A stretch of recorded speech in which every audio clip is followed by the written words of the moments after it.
Hello guys, today I'm gonna show how to replace the F150 2.7 liter EcoBoost Serpentine belt. If your truck getting old, the mileage is over 10,000 miles, or to make a squealing noise and crack the belt, it's time to replace the Serpentine belt. There's two idler location right here, and also one belt tensioner right there. Doesn't need any special tool, 15mm socket and a 7-inch round extensioner and a long ratchets over 10-inch long.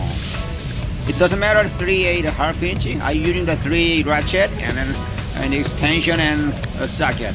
Once they attach the tensioner to the socket, 15mm, and then release the tension, and I'm gonna remove this belt.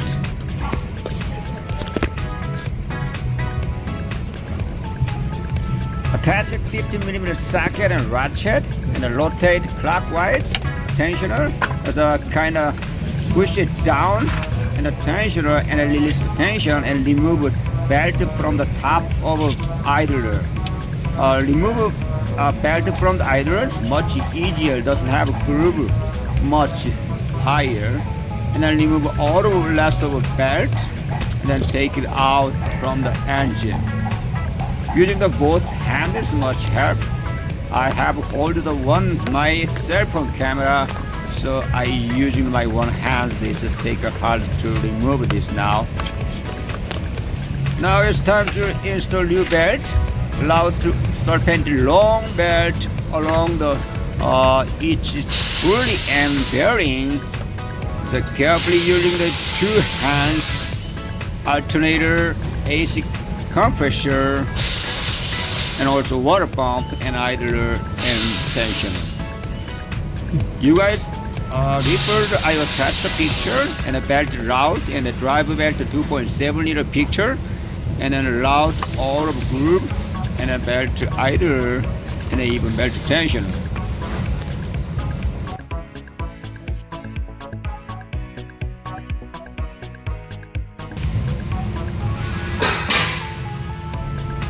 I put the serpentine belt, we call the drive belt, put on the all water pump, idler, tensioner, AC compressor, even alternator and crank pulley, except one downside idler. Just put on the bolt. I attached my 15mm socket and ratchet again to the tensioner bolt, and I rotate clockwise and then push it down and release the tension. And I put it back to the last of idler. That is not that hard. Just using the 10-inch long and then push down, release tensioner, and then other hands, and then install the belt, and then put on the idler. That's all. That's easy.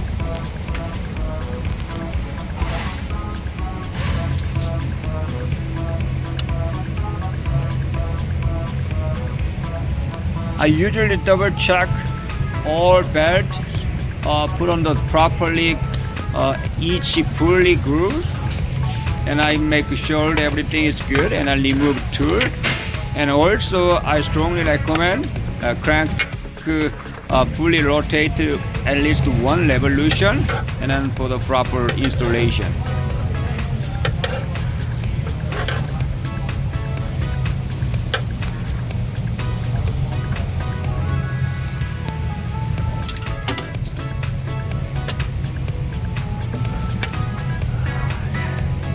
All looks good. Belt is on all pulleys and either a tensioner and the engine running, and then you guys one more check. Everything is good, nothing problem, and then normal noise and squealing, nothing else. Thanks for watching.